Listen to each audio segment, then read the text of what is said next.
discourses. Okay, just a minute.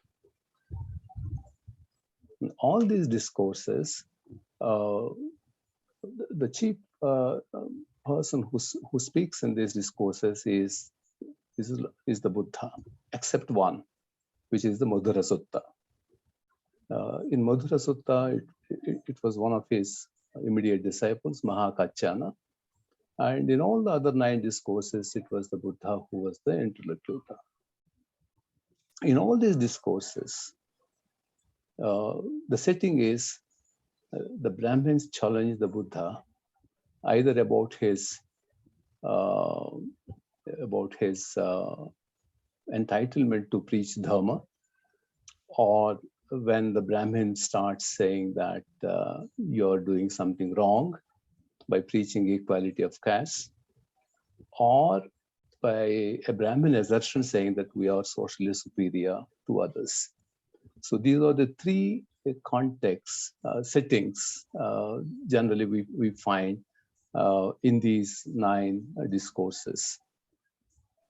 One exception is the Sonadanda Sutta, where the king Prasenjit goes and asks Buddha about the caste. But in 8 discourses, this is the immediate context which makes Buddha to give a discourse on the caste question. So the importance, these are all discourses which are compiled by his immediate followers soon after his death. And the fact that these occupy a prominent place in the Sutta Pitaka, and there are also references in Vinaya Pitaka, but the main discourses are in the Sutta Pitaka, and that tells us that the followers of the Buddha attached a great deal of importance to the caste question. Depending on the context and depending on how the Buddha develops his arguments, that also depends on the context. When Buddha gets insulted or humiliated, saying that you're a samana, you're a mundaka, or you're a vasala, you are not entitled to teach the dharma, or you're spoiling the society by preaching equality of caste, then the tone becomes a little bit more serious. And in some places where there is really dispute about who is a Brahmin, then the tone becomes somewhat more cool, and he reasons out. And in situations where there is an assertion that Brahmins are superior by social rank, the dialogue or the discourse develops in a slightly different way. And this particular text, Asalayana Sutta, begins like most other discourses, when Buddha was residing in Anadapindika's monastery or park in Shravasti. And there the Brahmins from different kingdoms or different states, they assemble, and then they want to tell the Buddha, saying that you cannot preach that all castes are equal, and all castes, any persons of any caste is entitled to be purified, and he can attain nirvana. So these Brahmins, they assemble, and they select one of the very talented Brahmin called Asalayana, and ask him to go to the Buddha and argue the case of the Brahmins. That's the setting.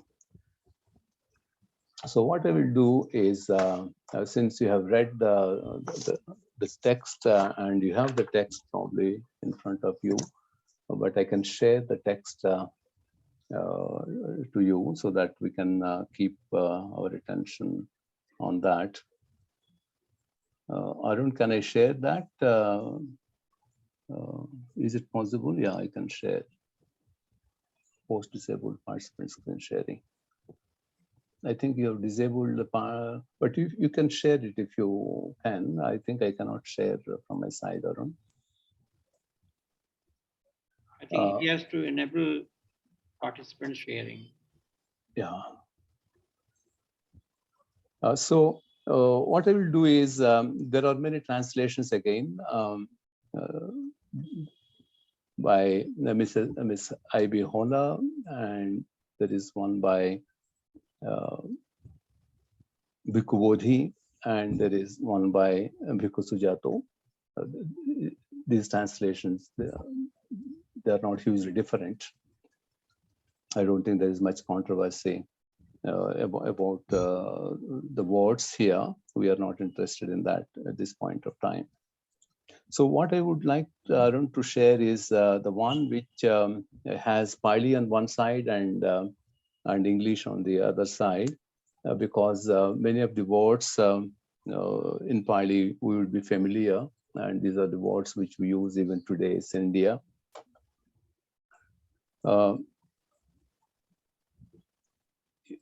If you look at this, this Brahmin Asalayana is reluctant to go to the Buddha and defeat him in an argument, because he says that the one who has his own doctrine is difficult to beat. That's interesting. So he says that the Buddha has his own Dhamma, and it's not easy to argue with somebody who has developed his own doctrine.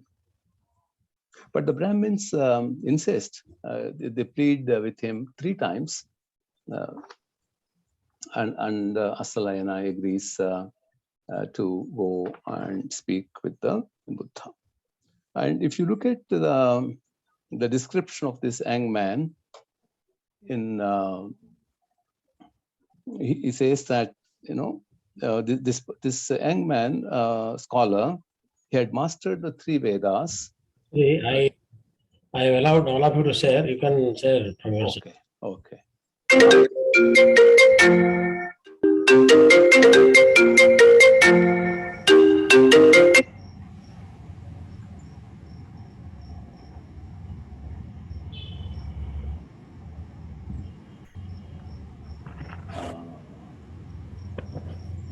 I don't think maybe. Yeah, we have got. What do you see on my screen? We can see. Let's start. Okay. We can see it on the left in the English and on the right side. Achha, you can see that? Okay, very good. But it's not moving up and down. Yeah, that I will move. But that surely has to do. Sure. That I will move as I proceed. Now, if you look at para 3.1, it says that he was a young, newly tonsured. He was 16 years old. He had mastered the 3 Vedas together with their vocabularies, ritual, phonology, and etymology, and the Testament as 5th. This English translation sometimes becomes difficult. He knew philology and grammar and was well versed in cosmology and the marks of a great man. In fact, in Pali, it is much clear. Which is Itihasa Panchamanam. That is Itihasa is the translated as Testament. Maybe, yeah. So Itihasa was the word they used. Tillam Vedanam Paragu Sa Nighandu Ketu Bhanam Sakshara Prabhedam Itihasa Panchanam. That is Padako Vyakarano Lokayata Mahapurusa Lakhanesu Anavayo. So he is such a scholar at that young age. But then he refuses to go, and finally he agrees, and we will not read all that. And look at what Asalayana says. This is the text which I highlighted here, 5.3, 5.4, etc. It says that Master Gautama, he goes, greets and all that happens. And he says, Master Gautama, the Brahmins say only Brahmins are the highest caste, other castes are inferior. Only Brahmins are the high caste, or the light. It's not light, it is, I think it is bright. It is white. Shukla is more white. He said it is light or white or bright, whatever you. Only Brahmins are the people of white skin, other castes are dark. Only Brahmins are purified, not others. Only Brahmins are Brahma's rightful sons, born of his mouth, born of Brahma, created by Brahma, heirs of Brahma.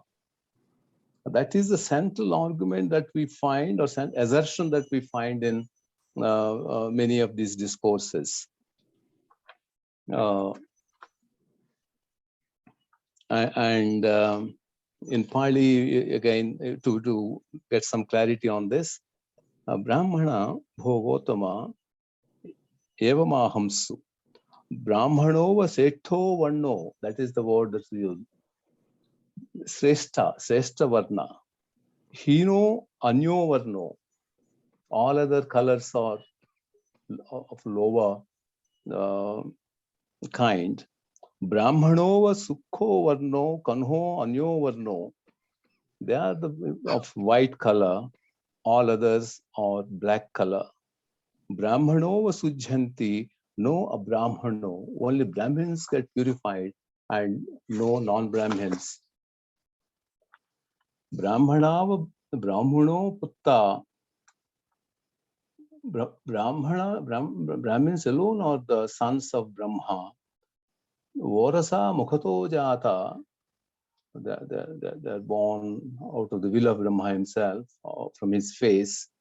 Brahmaja, Brahmanimitta, Brahmadayada. That is the born of Brahma, they are made of Brahma, and they are the heirs of the relatives of Brahma. This is the assertion that he makes. And here actually Asalayana is very subdued. It's not like other discourses where Brahmins go and speak in a very aggressive, attacking language. Here he is very mild and says, this is what the Brahmins, he's not saying that it is his view. He says, it is the Brahmins' view, and what do you think about it? He's very polite, and I think that's why Buddha is also very kind to him and starts talking about it. There are 8 arguments that Buddha puts forward in this discourse.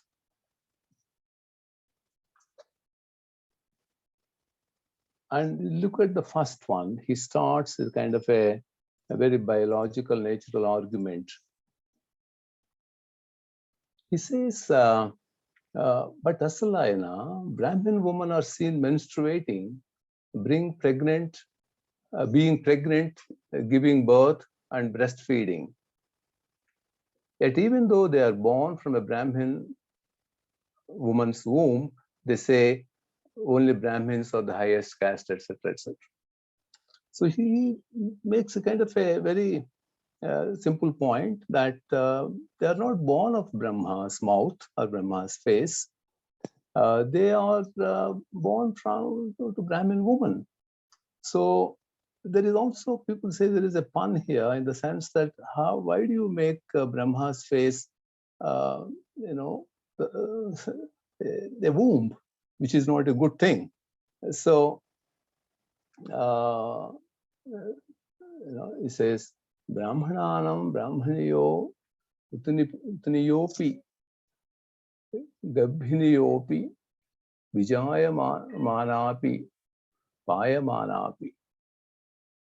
So when they are born of a woman's womb, why do you claim that they are born of Brahma and there are sons of Brahma, etc., etc.? The second argument, he says, this man keeps repeating the same thing. After when Buddha replies, Asalayana repeats the same claim or Yeah. Then the second one, he says, have you heard that in Greece and Persia and other foreign lands, there are only two classes, masters and bonded servants, and that masters may become servants and servants masters. This is the second argument, the interchangeability of these social statuses.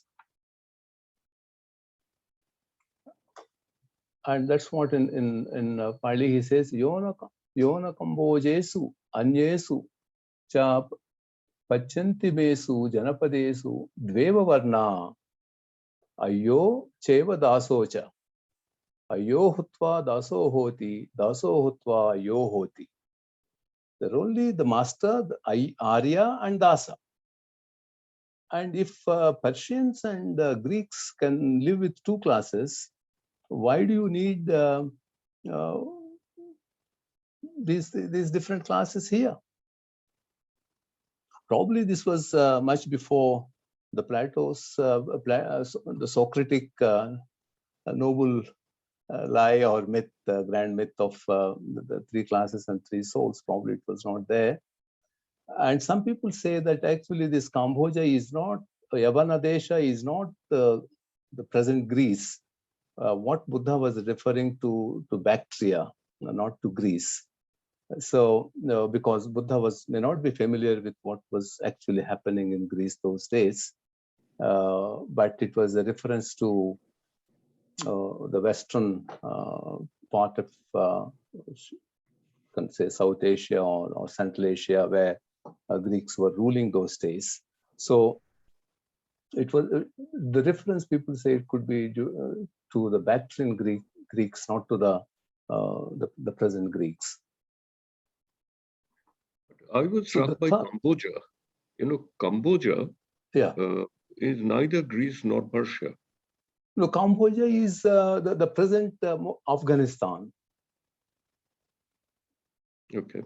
Yeah, present Afghanistan, and because he was referring the present Afghanistan and back to the neighboring Bactria. So Bactria, then the Afghanistan, then India. So Buddha was, people say that Buddha was familiar with up to the north central India, that is Kuru Panchala Janapadas. So beyond that was a kind of a foreign land. Although Buddhism spread to these territories very quickly after the Buddha's demise, but at that point of time, still Cambodia and Bactria were considered to be, they were coming under the influence of the Persian rulers and also and Greek rulers. So the Greeks and Persians were coming and conquering these territories or establishing their kingdoms. So in that sense, the Cambodia was Persian and the Bactria was Greek.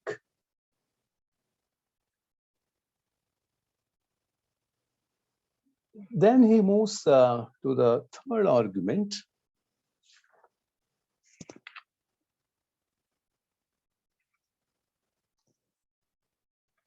What is the third argument? He says, suppose an aristocrat were to kill living creatures, steal and commit sexual misconduct, to use speech that is false, divisive, harsh, or nonsensical, and be covetous, malicious, with wrong view.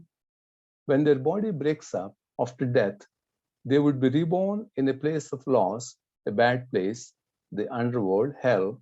Would this happen only to an aristocrat and not to a Brahmin? Just give me one second. I will take out my text. Reading from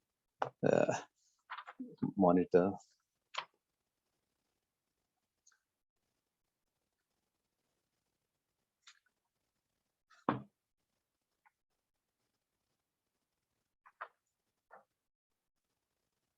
So the third argument is Khattiyo vanukho panatipati adinnadayi kamesu michachari musavadi pisunavajo parusavajo sampappalapi abhijjalu vyapanna chitto michaditti kayassa veda parammarana apayam duggatim vidipatam narajam upapajjaya.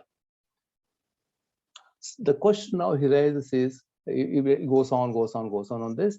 The same thing he says about Brahmins, about Vaishyas, about Shudras. So whenever a person does something bad, a bad person goes to hell, a good person goes to heaven. So why do you say that the Brahmins are superior here? So whether a person goes to heaven or hell is decided not by birth, but by what you do, then your argument or your assertion that Brahmins are superior by birth has no, it doesn't stand scrutiny.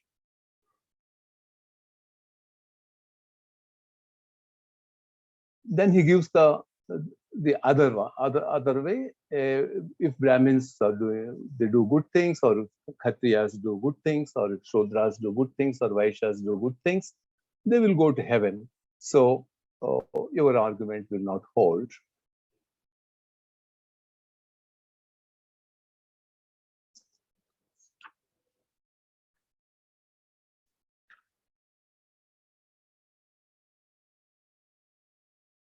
Then in 406,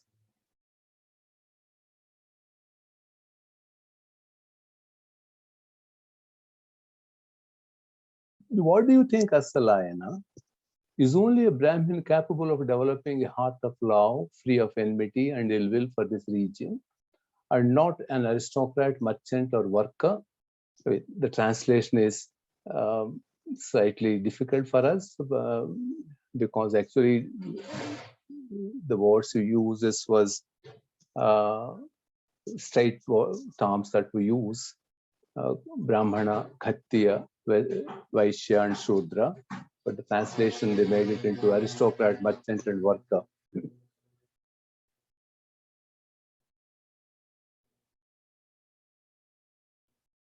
When he says that no, everybody can cultivate this kind of mind, then he says, why are you claiming that these four classes are unequal?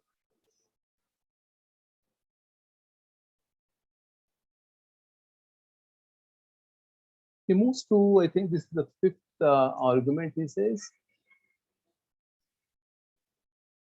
this is a little bit. He says that is only a Brahmin capable of taking some bathing paste of powdered shell, going to the river and washing of dust and dirt, and not a Kshatriya, a Vaishya, or Shudra.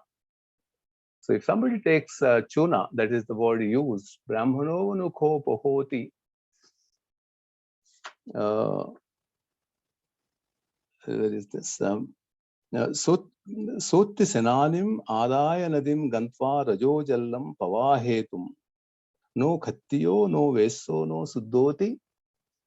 So if people take powder to wash dirt on the body, anybody can take the brush and the powder and clean the dirt on the skin. Is it only Brahmins can clean their dirt and not others? And he says, no, they can. Everybody can take the powder and loofah and wash oneself, so one can get purified in the river waters if they take a bath in the river. This is then we move to the next argument which Buddha makes. What do you think, Asalayana? Suppose an anointed aristocratic king were to gather 100 people born in different castes and say to them, please, gentlemen, let alone here, who was born in a family of aristocrats, Brahmins, or chieftains, take a drill stick made of a teak, salt, or frankincense wood, sandalwood, or cherry wood, light a fire and produce heat. And let anyone here who was born in a family of outcasts, hunters, bamboo workers, chariot makers, or waste collectors, take a drill stick made from a dog's drinking trough, a pig's trough, a dustbin, or castor oil wood, light a fire and produce heat. Then he asked the question, would only the fire produced by the high-class people with good quality wood have flames, color, and radiance, and be usable as fire, and not the fire produced by low-class people with poor quality wood? This, I think, this particular argument comes repeatedly in other discourses as well. That whether a Chandala or a Pukkusa or a Vena or Nishada or a Dhakara or a Vaishya or a Sudra or a Khattiya or a Brahmana, whoever lights fire with any kind of wood, the fire would be the same. There is no difference between the fire that is generated by a person of any caste. This, and also what the kind of wood, the fire makes no distinction between the kind of wood you use. I think this is also a kind of a slight criticism of Brahmins' claim that they use very holy wood in order to light fire, because that keeping the fire at home is and treating that as holy is one of the Brahminical traditions of the time. And Buddha was also attacking that, and the fire is the same quality, whether it is of sandalwood or some other wood, and it would and if anyone can light this wood regardless of caste.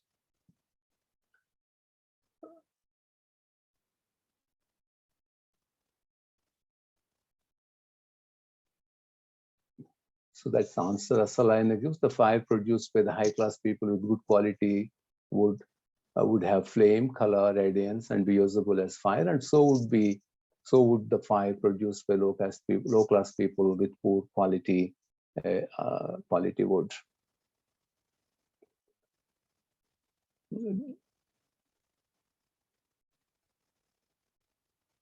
Then we move to, what do you think, Asalayana? I think we're coming to the end of the arguments. What do you think, Asalayana? Suppose an Khattiya, aristocrat here is, I think an English translation is becoming difficult. Suppose a Khattiya boy, a Khattiya man was to sleep with a Brahmin girl and they had a child. Would the child be called a Khattiya after the father or a Brahmin after the mother? They could be called either. That is the answer. What do you think, Asalayana? Suppose a Brahmin boy was to sleep with a Khattiya girl and they had a child. Would the child be called an aristocrat after the mother or a Brahmin after the father? They could be called either.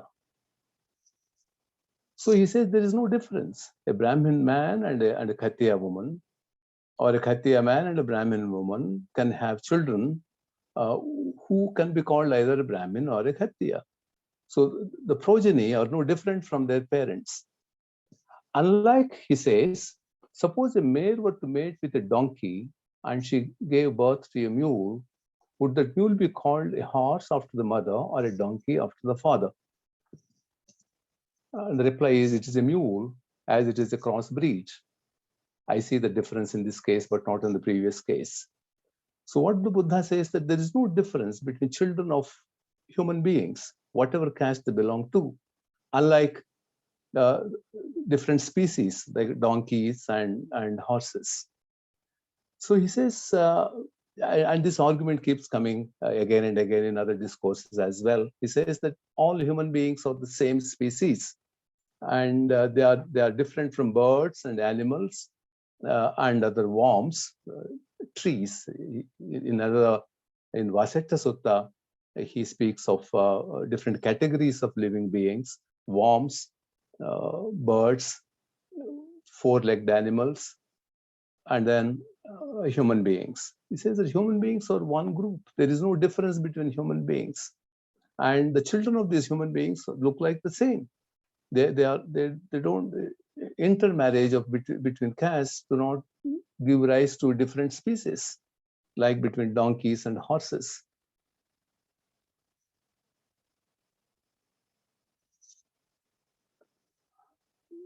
then he moves to kind of an argument about the character.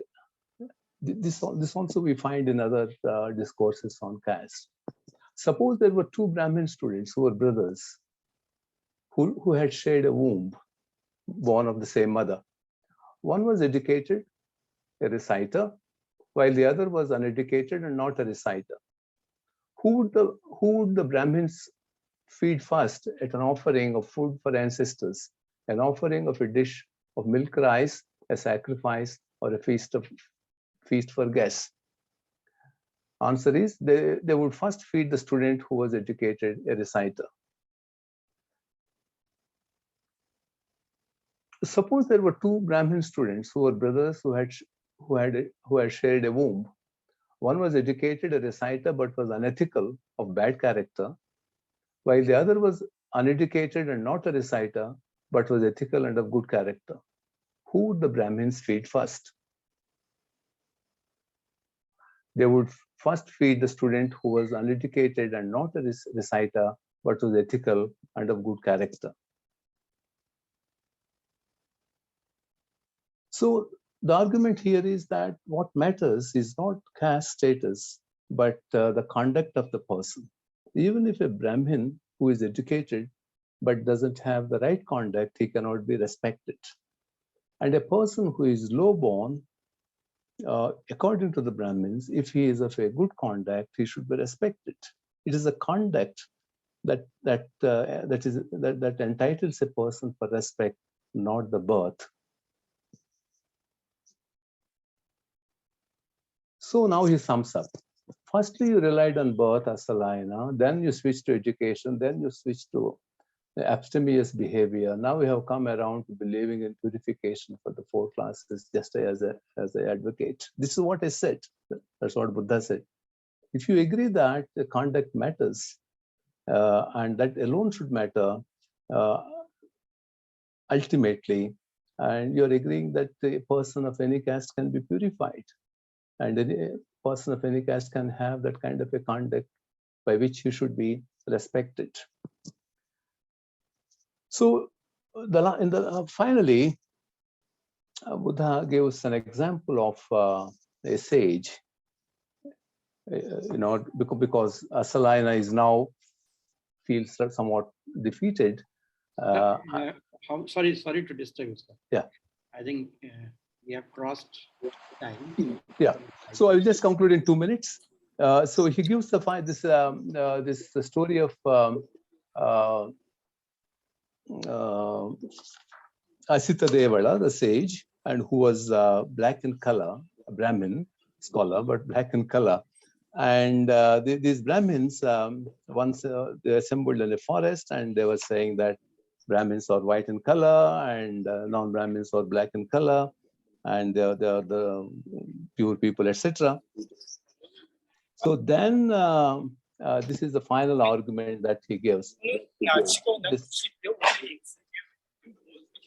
This Asita Devala asked these Brahmins that Jananti pana bhonto ya janika mata brahmanam eva agamasino brahmananti. Do you know that you are born of a Brahmin mother and Brahmin's father for 7 generations before? Because that was the claim of the Brahmins, that Brahmin should be a pure descent for 7 generations. He says that, how do you know that your father's father was a Brahmin, or father's great-grandfather was a Brahmin, etc., on both sides? So then these Brahmins say that we don't know. So,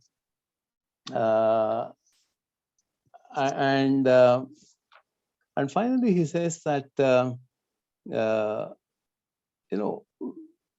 you know how people become pregnant. Yes, the Brahmin says, we know how people become pregnant. A woman becomes eligible for pregnancy, and then she becomes pregnant. And then he asks finally, do you know that when a woman becomes pregnant, what spirit does enter, what soul does enter into the womb? Gandhabba, that's what he says. These Brahmins say, we cannot decide the character of the spirit that enters the womb. Then he says, if you don't know the character of the spirit that enters the womb of a mother, pregnant mother, how do you know that some people are born high and some people are born low? That's how he concludes this discourse. So I end it here, and we can, I may be able to answer or respond to a few queries. Thank you. Thank you, Professor Suri. I think very nicely you have put forward all the propositions given by Buddha to the Brahmin intelligent person who is young but has commanded everything. I think 7 kinds of arguments. One is, do they take birth differently? Then does karma decide the next birth or life after birth? Does nature treat them differently? Does interaction between two or sexual relation between two different caste people produce a different species? Or and finally the question of racial purity. So these were the arguments. I think most of the arguments are very imminent. They are, I think Buddha is trying to engage with the person, assuming that these are the grounds on which superiority of Brahmins is justified.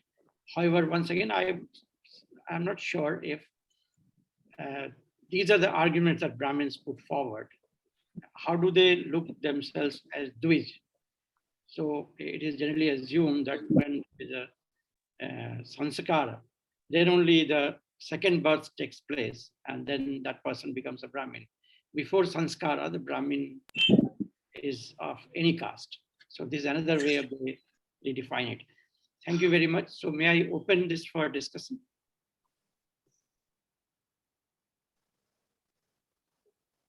On that, on the point you made, I think, of course, the word dvija is often used even in Buddhist discourses. In fact, I think the 2 words which are used are dvija and ekaja.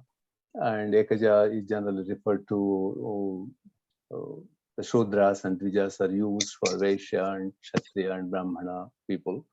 But the point I think here is that the superior claim comes by birth, not by the Upanayana ceremony. Upanayana ceremony is just an initiation into the higher realm, but that is not the source of the claim of the superiority, right? The superiority claim comes from birth itself. In fact, that was much of the discourses or the discussion after the Buddha for about 5 centuries was about this. I think that you have raised this point very well. And in fact, when Brahmins said, well, it is our education that gives us the status, but many Brahmins themselves did not agree to this. They said, it is not by virtue, it is not by conduct that one becomes a Brahmin. That is the Buddha's argument. I mean, as you said, if a Dvija argument holds good, that everybody should accept it. But that is not the source of contention. The source of contention is whether people are unequal by birth. And in fact, many of the Brahmin philosophers during the time of Buddha and after Buddha, they said the quality of a person comes by birth, like any other thing in the nature. So unless you have something in the seed itself, your qualities come out of the seed. So it is your appearance. Appearance is important, right? The Shukla Varna, appearance is important for Brahmins. By looking at somebody, you can tell whether a person is Brahmin or not. But that is not sufficient. What is sufficient is that your birth is important, because ultimately it is the birth which determines the character of a thing, of a living thing. So that is a powerful argument that people have made. And it is not necessarily that you become a Brahmin only with the initiation ceremony. Yes. Sir. Please. You are muted, Professor Kaviraj. Unmute yourself.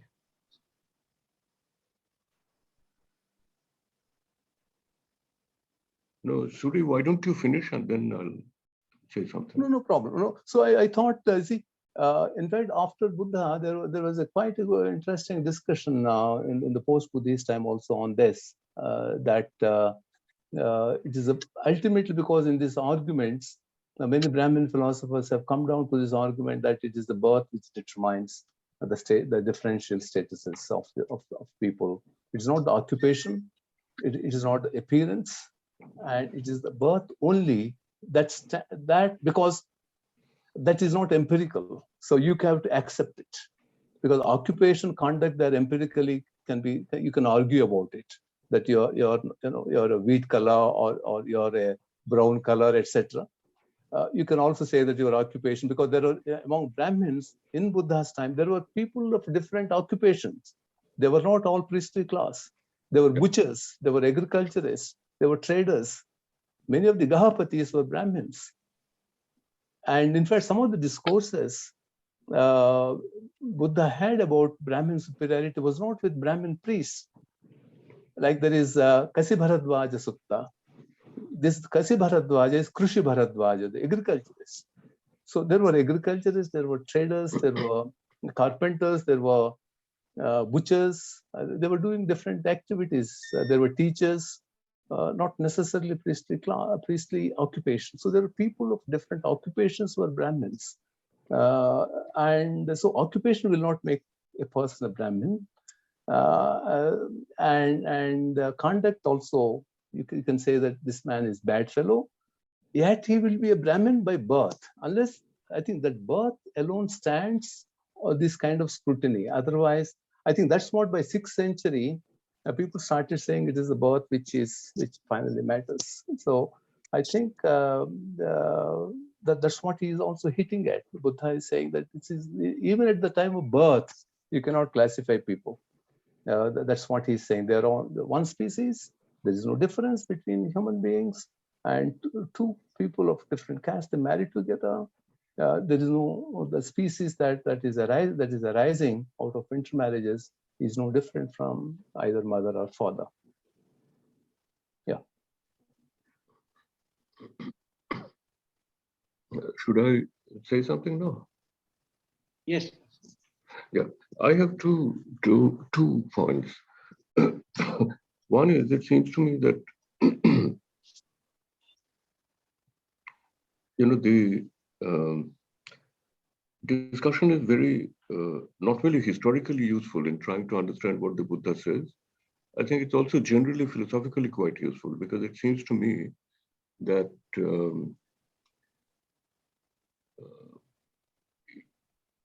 in the discussion between Buddha and Asalayana, there's a distinction between three things, to which excellence, in some sense, can be attributed. One is birth, which is the Brahmin claim. There's the second Brahmin claim, which is the Didya claim. It is not by birth. Birth actually gives you some raw disposition, but the raw dispositions have to be educated. They have to be cultivated. So the second claim is not a birth claim. The second claim is a birth plus education claim. It's essentially an education claim. That is somebody who is educated, who is excellent. The Buddha's claim is even education is not enough. The claim is a conduct claim. It's not by birth. It's not by education. If you notice the thing in the middle, that even an educated man can behave badly. So the only test is conduct, whether somebody has acted well or not. I found that very useful. I was also wondering about the force of the birth argument. Because the people who are making the Brahminical side of the argument, they're also not fools. In fact, they're people who are very sharp, not in this dialogue, but generally. And I was wondering whether the argument, the birth argument is a genetic argument, that qualities sort of travel by birth. Just as, in case of the vegetable world, and in case of the animal world, qualities travel by birth. So the offspring of a tiger becomes a tiger. You also took up an example with, it's played in different ways in Aristotle, in the discussions about teleology, etc. Where the seed is very important. You cannot get a coconut tree out of the seed of a banyan tree. So the seed contains all the possibilities that would flower up later on. So I was thinking that we should also be probably a bit, try to push a bit about. This is partly responding to what Manindra said at the start. What is the Purva Paksha? And unpacking the Purva Paksha a little bit more. Because the Purva Paksha is necessarily, condensed and in some ways, slightly logically degraded in this kind of presentation. The Purva Paksha is weakened from the start. The other question I had to you is that, I'm totally ignorant about Buddhism. I haven't read anything. But I have read the Dhammapada carefully. And I had a sense when I read Dhammapada myself, but later on it was slightly confirmed by other secondary things that I have read by, Siddharists and others who are Buddhism scholars. But I'm totally illiterate about Buddhism. But it seemed to me that in the Dhammapada, the famous couplets in the Dhammapada, there's one which says, King te jatahe dummedha, king te ajina satya, abhantarang te gahinang, bahirang parimajyasi. What is the use of your jata and what is the use of your ajina, that is the bark cloth? Abhantarang te gahinang, that is your inside is dirty, bahirang parimajyasi. And then also, the Brahmana Bhaggo section is very forceful. But my question is this, should we see the Buddha as opposed to the caste order, or should we see the Buddha as opposed to the Brahminical domination? Because the other examples which are given, even in the Asalayana Sutta, which I hadn't read before, I'm indebted to you for sending it to us. In that also, for instance, in many, many cases, the examples that are given of the Khattiya, then the Vaishya, the Shudra, right? And the Kshatriya and the Vaishya and the Shudra cannot be sociologically equal. But the attack, the point of the attack very sharply is essentially against Brahminical dominance. Is that right? Because there's some people who would say that the modern reading of the Buddha as being opposed to caste is misleading. The Buddha is not opposed to caste in the way we are opposed to caste. The Buddha is certainly opposed to Brahminical domination. So if you make it anachronistic totally, sort of trivially, you can say that his position is more like Periyar than like Ambedkar. So is that right? Is that the sense that you have? Sorry, I took too long. Can I respond, Arun? Okay. I think the two questions you have raised, points you have made, they are central to such kind of a discussion.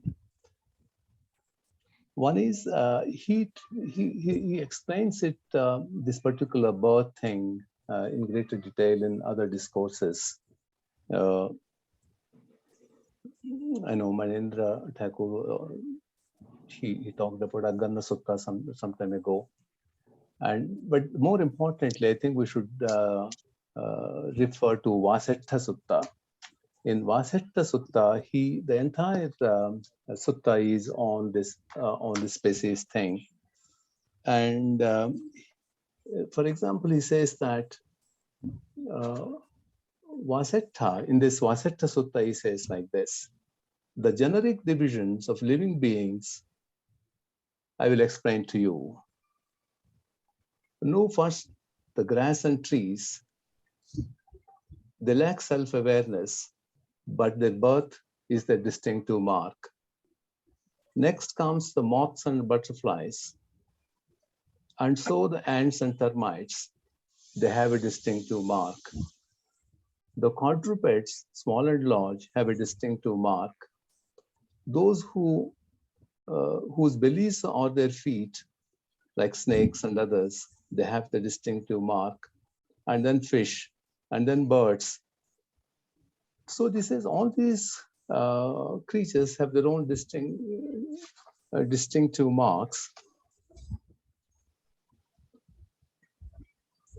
And then he says, while in these births, the differences of birth make the distinctive mark, with humans, no differences of birth. Nor in the hairs, nor in the head, nor in the ears, nor in the eyes, nor in the mouth, nor in the nose, nor in the lips, nor in the brows, nor in the shoulders or the neck, nor in the belly or the back, nor in the buttocks or the breast, nor in the genitals or the way of mating, nor in the hands, nor in the feet, nor in the fingers, nor the nails, nor in the knees, nor in the thighs, nor in their color or in voice. Here, birth makes no distinctive mark as with other kinds of birth. So there are two things which I wanted to tell you, sir.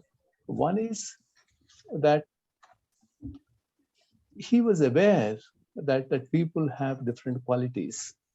And I think that's the central to his argument, that any person, regardless of birth, can cultivate these qualities. I think that's where I think he is emphasizing. If we accept that human beings are different by birth, at the time of birth itself, that one cannot be the other, that some people are born to do particular activities.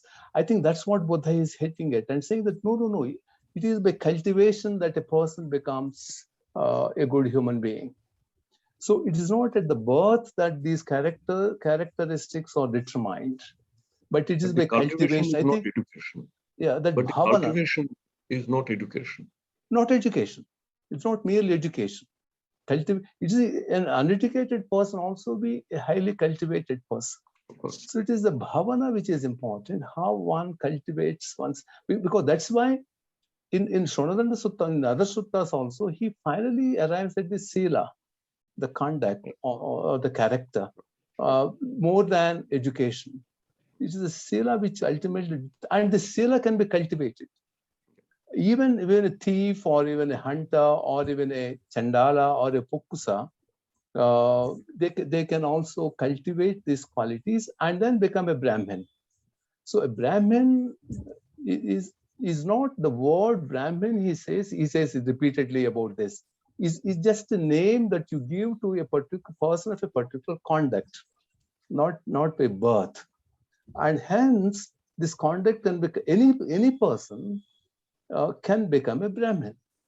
I think that's where this birth thing, this attribution of differential qualities, because a horse gives rise to a horse, or a particular seed, a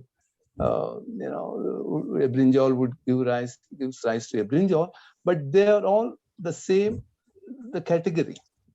Human beings, he thinks that, he says that all human beings belong to the same category because we don't see any difference in 32 characteristics he enumerates. We don't see any difference, and they are mating and they're breeding the same kind, and hence these qualities do not come at birth, but they have to be cultivated, because there are rascals among Brahmins, there are thieves, there are criminals, etc., etc. He said before, and there are good people among Brahmins. So that is the first thing I thought.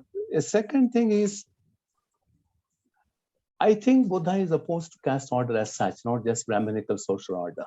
There is a lot of debate on this. Many people have written on Buddha and caste question. They have argued that Buddha is opposed to only a particular hierarchical order, not the social, not the caste system as such. And they made these points because I think there are three grounds which are given. One is that Buddha is always born among Brahmins and Kshatriyas, and he was never born before among the lower communities. Second one, Buddha at different places said that if you go by caste, the Kshatriyas are the highest varna. Khattiyo, Setho, Varno, that's what he said. But I think there's a second argument. A third argument is that for Buddha, the caste system was not an immediate concern. For him, the concern was more self-liberation or nibbana of the individual. And he practiced that a casteless order in his Sangha, but about the larger society, he was not really concerned.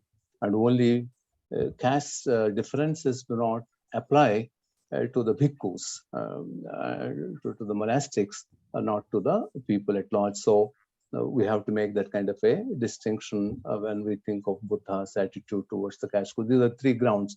But I think these three grounds, with my reading, with my study, I think they are wrong because number one,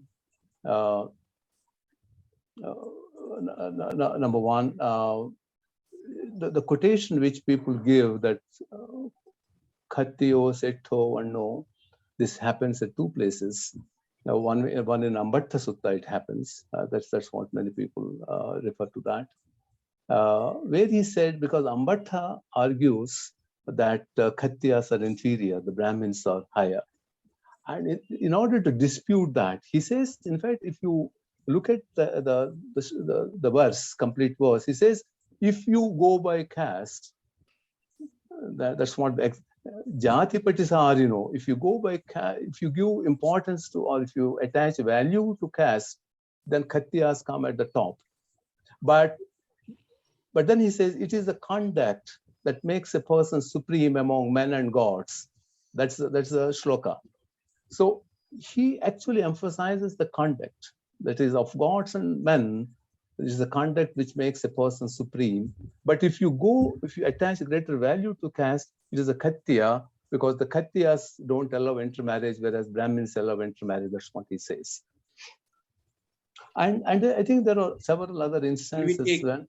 Can we take Pradipta's question now? So I think, I think Parthada had raised his hand before me. Oh, sorry, I couldn't see that. So is Parthada, would you like to? Yeah, please.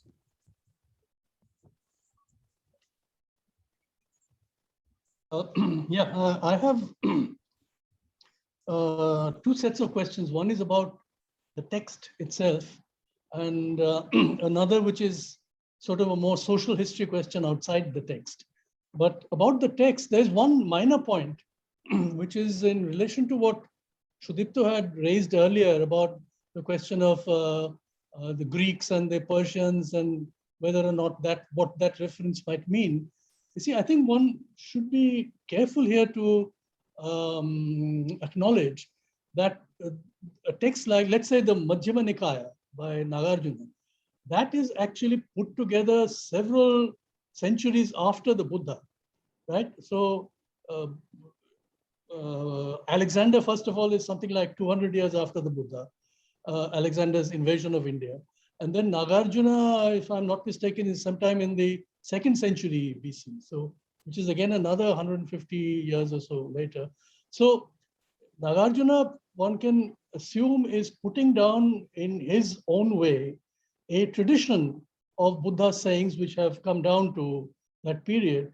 But a lot of what the actual text may be saying is from Nagarjuna's time rather than from, the Buddha's time. So I think there is a slight thing, this is a more sort of history of the text kind of question, which we should be aware of. But that's not a serious point. About the text itself and the specific arguments against, and I think Suri is completely right in saying that the main argument is to make the point that caste status has nothing to do with birth. In fact, to dissociate those two things. But the interesting question here is that if Buddhism also acknowledges rebirth and karma phal, right?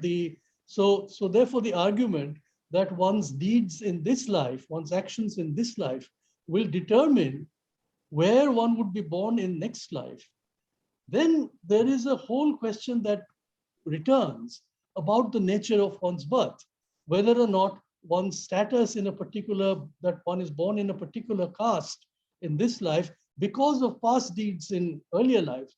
Now, I'm sure in Buddhism, because rebirth is so central in Buddhist theology, I'm sure there is an argument why this does not affect Buddha's main argument about the Brahmin superiority having nothing to do with birth. There must be another argument, but if there is one, I would still like to know it. What is the response to this, the problem of rebirth?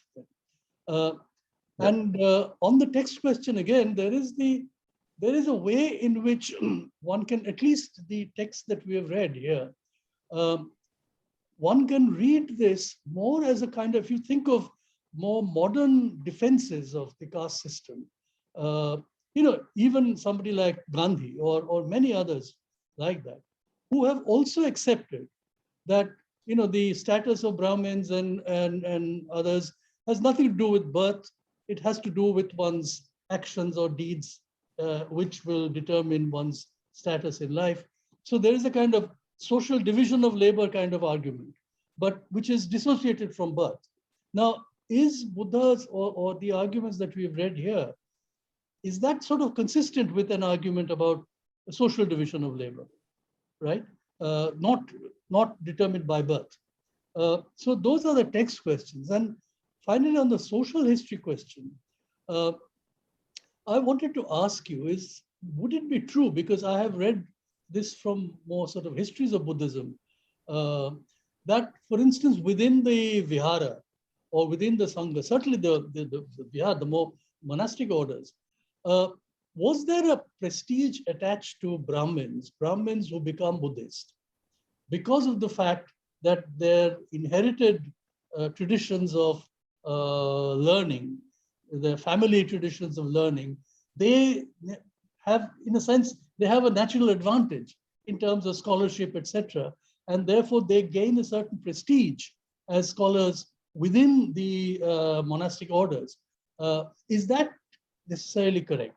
And also among the lay followers of Buddhists, this again, I've found this, but for instance, I've read some histories of the Pala period in Bengal, which is more like sort of 9th, 10th, 11th centuries. And there the argument is that a lot of the Buddhist followers, and many of these are from the trading communities, the merchant communities, who patronized the Sangha and contributed generously. They also prayed at various Buddhist, the various idols and shrines and so on. But they also carried out their caste observances in their families. So, they perform many of the samskaras which are prescribed to each of their castes. And so both of those things work parallelly. So is that also true or not? I mean, in terms of the social history. So those are my questions. Thank you. Thank you. I think these questions are very pertinent. I think I will just briefly respond, sir. One is that these texts were written soon after, they were recorded soon after Buddha's death. It didn't take 300-400 years. They were recorded much before, but they were written down 300-400 years after. Because the Pradhama Sangiti, the first congregation of monks, happened soon after Buddha's death. And Mahakasyapa presided over the Sangiti, and Ananda recited the Sutta Pitaka. So it is not now. Just 1 minute. My point was that, for instance, references to the Persians and the Greeks. Yeah, I will come to that. What have happened in the original? Yeah, that's what I'm saying, sir. So Buddha lived 2,550 years ago, and he died about 2,500 years. Let's say he lived for 8 years. So in the first recitation itself, this Madhyama Nikaya is different from Nagarjuna's work. So Madhyama Nikaya is discourses which were recited by Ananda in the first Sangiti. held 1 month after Buddha's death. Okay. Because there was a confusion and there were people who were interpreting differently after Buddha's death. People were saying that we are now free and we have no teacher now. Then Mahakashyapa decides to convene a Sangiti where 500 monks were assembled and they started reciting. And it started by Ananda, who started reciting the first Upali recites Vinaya Pitaka, then Ananda recites the Sutta Pitaka, and Madhyama Nikaya is one section of Sutta Pitaka. Okay. So this was approved by the first Sangiti itself, that is 2,500 years ago, much before Alexander and all that, Greeks and all that. Now, so with the authenticity, we don't know whether Buddha actually said all this or not, because that is, Sure, absolutely. because the text always begins, Evam me sutam, thus I have heard, once Buddha was residing here. And all discourses begin like that, thus I have heard. Sure. So this is what I have heard, that's what Ananda says. And because Ananda was not there in many of the places where discourses, actually these dialogues took place. So, but the authenticity we have to agree, because this was recited by him when the first disciples of Buddha were alive and present. Those who heard Buddha. I was wrong about the date. Yeah. So that is one thing. A second one is the Greeks ruled these parts of Central Asia much before Alexander came to India. So in a way that Indians were aware of the Greek social and political institutions much before Alexander came to India. That was not part of India, Bactria. The Central Asia there was a constant warfare between Persians and Greeks, and sometimes it was parts of it was under Greeks and sometimes it was under the rule of Persians. So the Persian and Greek influence was very much there at the time of the Buddha in these extreme western parts, the present parts of India, that is Afghanistan, Kazakhstan, Tajikistan, Kyrgyzia, Armenia, Georgia. Those were the places. The Bactria at that time, the parts of Central Asia was already either under the influence of Persians or Greeks, and it was changing hands. And historians say that Buddha knows what was happening. He did not have a direct experience, but he knows. That's what he says. I heard. That's what he says. I heard in Yavanakam Bhoja Deshas, this is happening. That's what he says. So the Greek and the Persian social institutions were Buddha could be familiar at the time of in his own days. That's the first one. The second one is the Brahmins and Khatriyas did have a higher standing in the Sangha, but Buddha, I think he constantly cautioned against this. And in fact, there was in Vinaya, we come across one story, because the Vinaya Pitaka always gives certain cases and then Buddha presides over hearing these cases and then resolves, gives his decision. That's the Vinaya Pitaka. And in one of the cases, actually a Brahmin says that I cannot live in this small room. I need a bigger room with much better facilities because I had a better life before entering the Sangha. Buddha says, no, you have to live like anybody else in the Sangha. Once you enter the Sangha, you have to give up your caste mentality and how you lived before. And there is no distinction between a person who has lived a luxurious life or a better life before and a person who lived a kind of a very poor and wretched life before. And once in Sangha, you should all live. That was one judgment he gave, and that is often cited. So you are right in the sense they had a kind of, some people must have felt that they should have better facilities because that is number one. Number two, because by virtue of the scholarship, these people might have dominated the Sangha. At least in Buddha's time, this didn't happen. People say that, historians say that caste divisions crept into the Sangha in different ways in different countries, in Sri Lanka or in Burma or in India, that time India. But in the time of the Buddha, because if you look at some of these discourses, of course, many of the discourses that were given, that are included in Sutta Pitaka, besides Buddha, were mostly by Brahmins. Sariputta, for example, Sariputta was his chief disciple. It was his Agra Sishya. And there were Mahasishyas. Mahasishyas were also mostly Brahmins because they had the scholarship. But two things that we have to keep in mind. When Buddha was alive, towards the later years of the Buddha, Brahmin scholars go to him and say that we will record your discourses in Sanskrit. He says, no, this is not the people's language. And there cannot be one language for my discourses. Whatever language people speak in different places, let my followers and disciples speak that language and record that. So he rejected the Sanskrit as the medium of discourses. Number two, the two people who recited these discourses, that is, Upali was a barber, and Ananda was a Khattiya. They were not Brahmins. And these two had highest status. And actually, when Upali and 5 of his Sakya clan people come for Pravrajya, for taking initiation, Buddha, people, this is interpretation given to the legend, that he asked Upali to take the initiation first. Because according to the Buddha Sangha's rules, the one who takes initiation first must be, others must bow to him.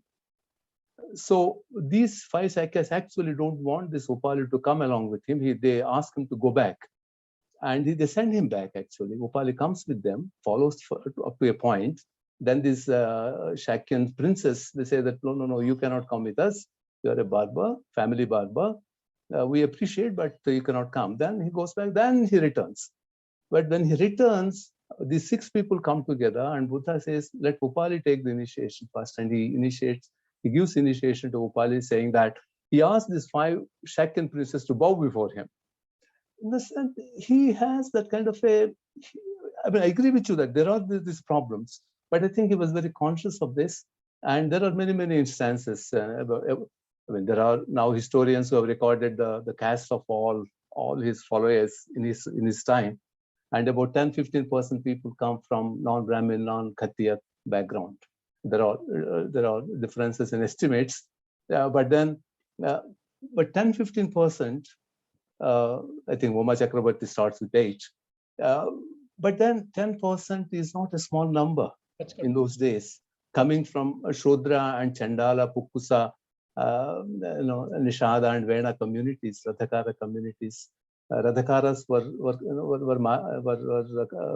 cobblers who worked with dead skins, and Chandalas were corpse removers, and Pukkusas, so scavengers.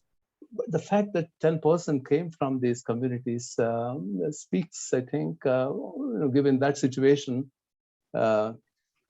So that's a. Thank you. And third and last response is when Buddha speaks of rebirth, I think that is the big distinction between Brahmanism and Buddhism. Buddha never speaks that a person will be reborn in a higher caste or lower caste. He never says that.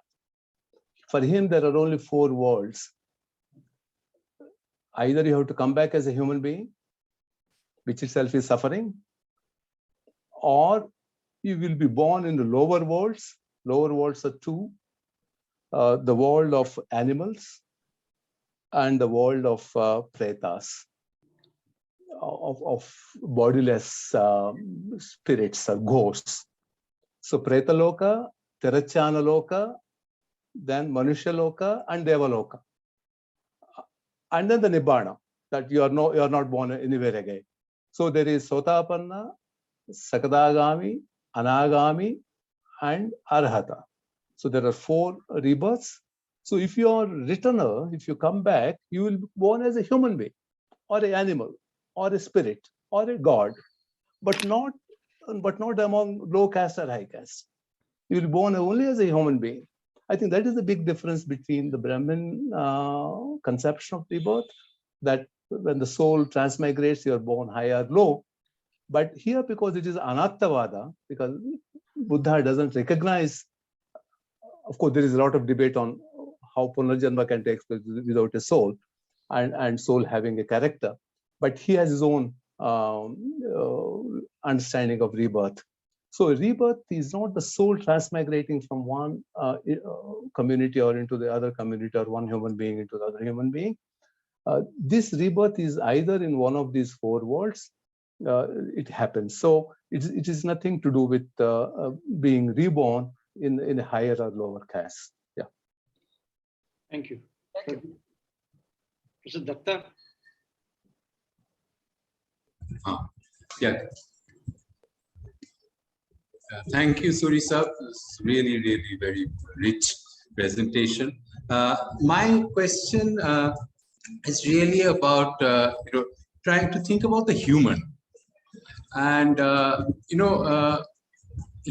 are kind of two things that seems to be placed over there in the idea of the human, and I would like you to also elaborate a bit about the process of birth, about commonness of the human based on the process of birth and of the knowledge or the lack of knowledge about birth. In a certain sense, this seems to be a core, and whether or not, in a way, when we are thinking of, say, the question of conduct, these particular texts are really kind of proposing that the human has the capacity for a particular kind of conduct. I mean, even more than education or whatever, but that basic capacity flows from being human, basically from being a common human being as part of the human species, as it were. So that is one kind of question that I had flowing from this, the idea of the human. The second, which also is a bit perplexing for me, again, goes back to some of the discussions that we've been having about caste, is, on one level, it seems to me that the kind of the Brahmin identity, so the caste identity, is being broadened into the whole question of the human. And in that sense, I agree with you that I think, it's actually broadening into a much larger kind of questioning of caste. But what perplexes me a little bit is in these texts is that the category of caste is not being jettisoned.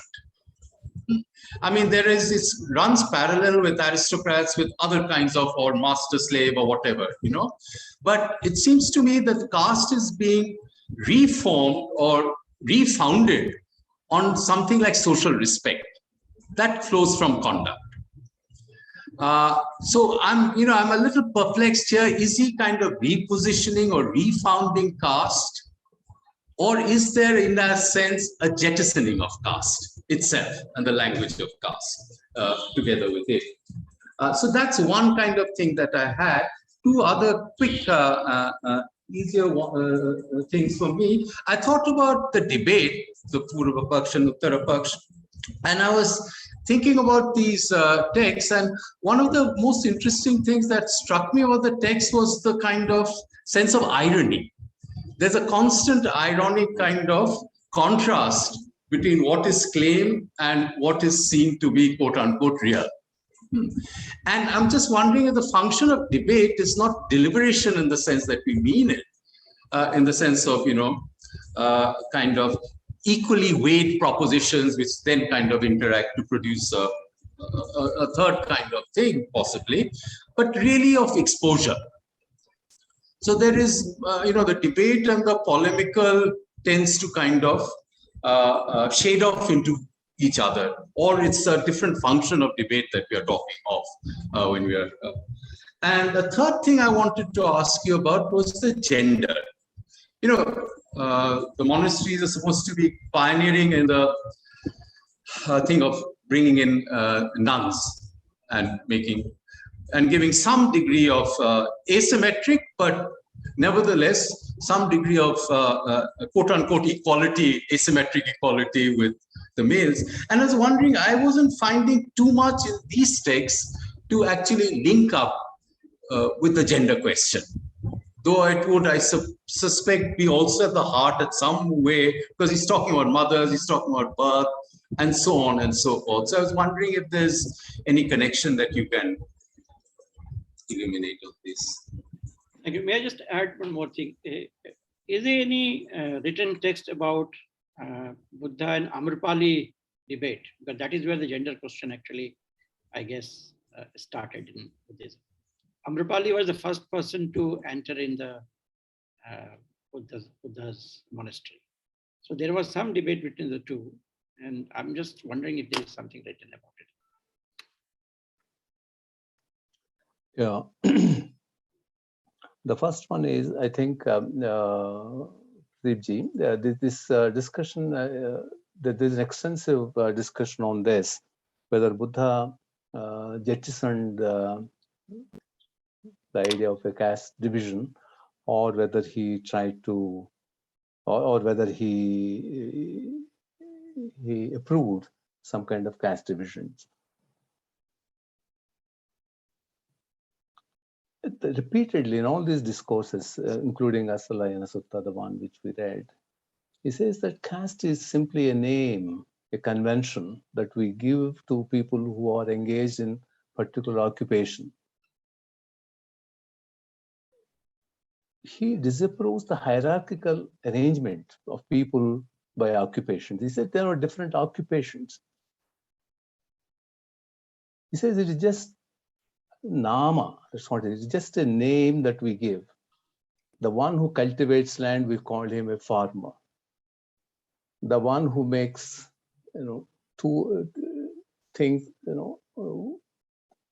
carpenter is one who makes these things with wood, or one who makes cloth is a weaver.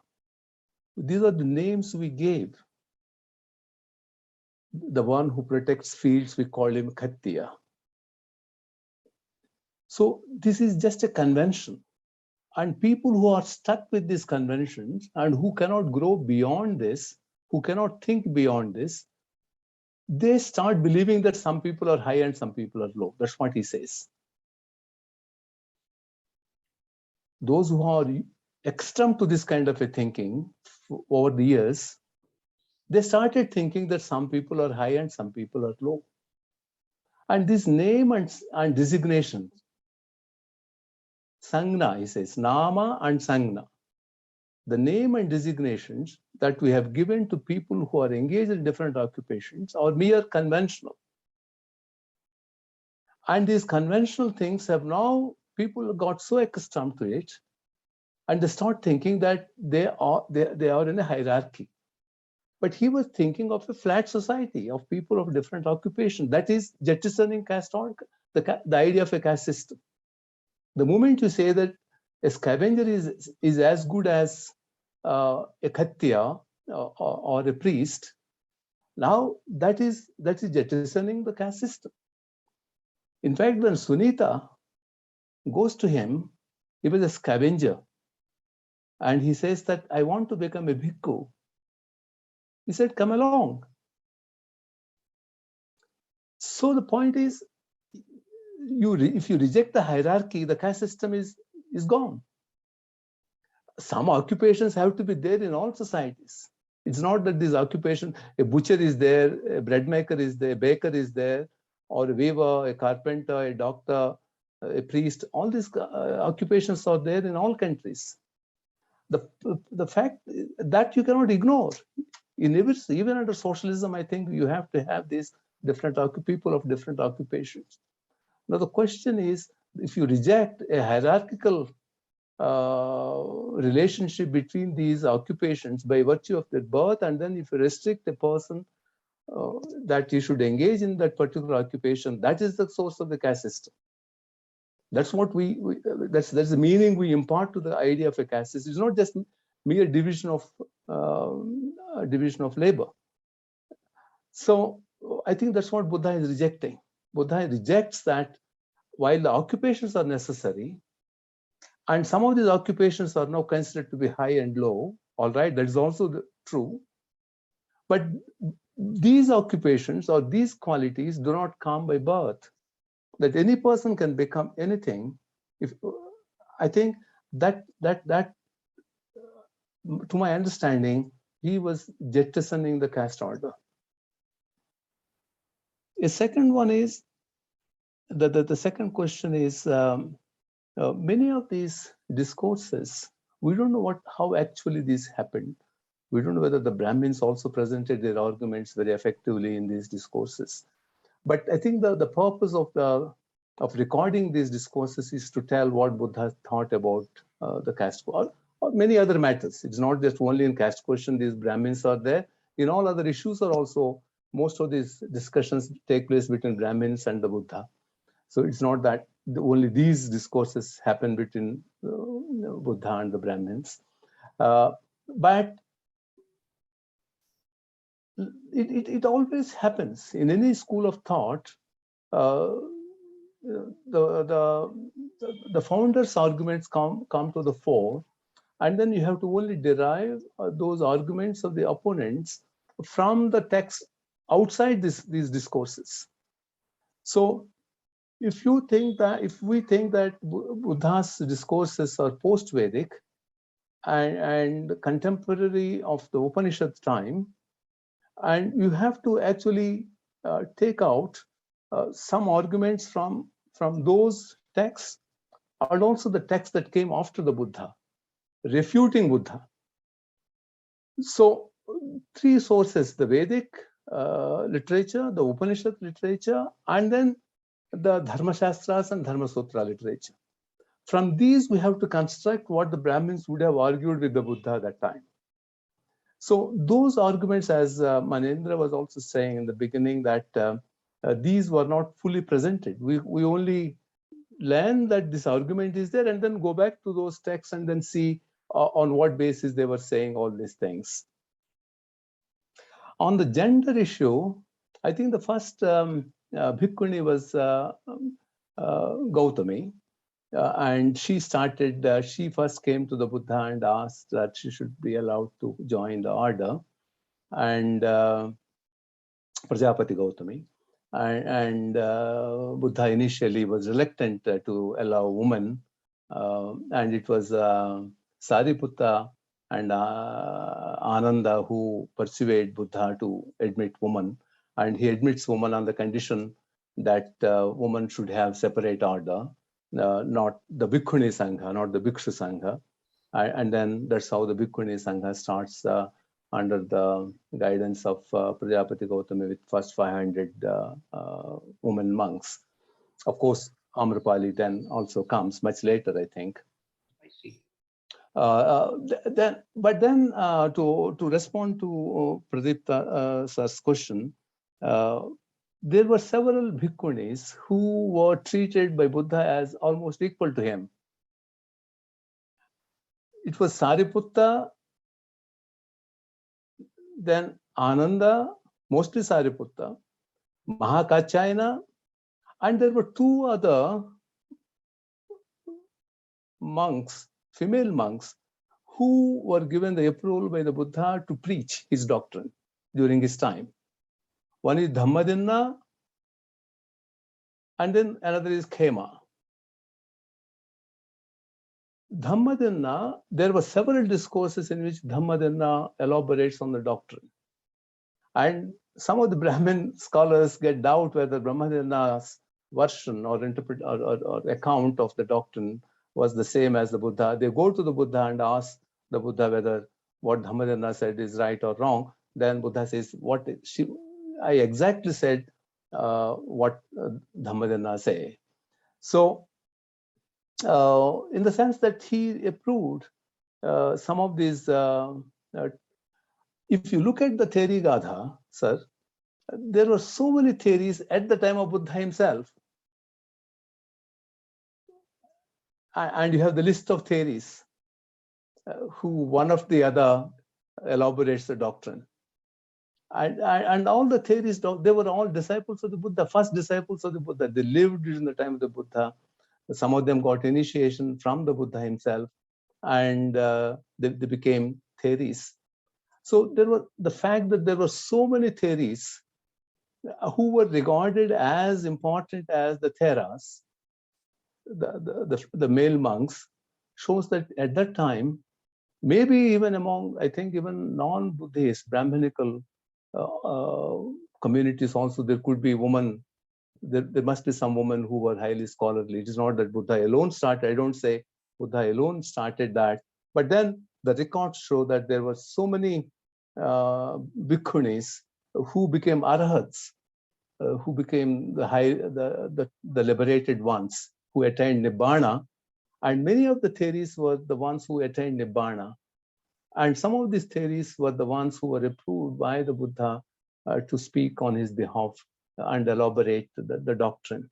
So in that sense, I think, of course, we cannot say that Buddha was completely a feminist in our sense, because he still had, because brahmacharya was important concern of the Buddha, not to have sex. And I think that was the fear the Buddha had, that if men and women live together in the same, because much of the Vinaya actually speaks about, the misdeeds of the bhikkhus in sexual matters. The Parajika, entire Parajika is about, the first volume of the Vinaya is about the sexual misconduct of the monks. And there are so many cases, case after case, and how the Buddhist monks, male monks, and also there were cases of female monks having sexual attraction or intercourse and all that. So, so the fear may be right for him, because he thought that the brahmacharya was giving up sex is the cardinal, one of the cardinal living principles of a bhikkhu. And probably that could be the reason why he segregated men and women into two different orders in his time. Thank you. So, Arun, can we take more questions, or should we conclude now? You're muted. Let us conclude now. Sorry? Let us conclude now. Okay. So before you conclude, Professor Manindra Thakur, let me permit me to express my gratitude and thanks to all of you for joining this session. You thought to take out your time. You thought it is worthy that you participate in this and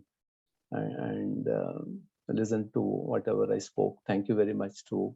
Thank you. We have learned a lot. Thank you very much. Thank you. Thank you very much. Thank you very much.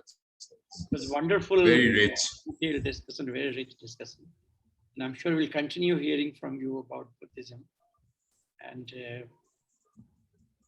exposure to these texts are extremely important at this point of time, I guess. So we'll have more discussions. Thank you very much. Thank you. Thank you. Thank you all. Namaskar.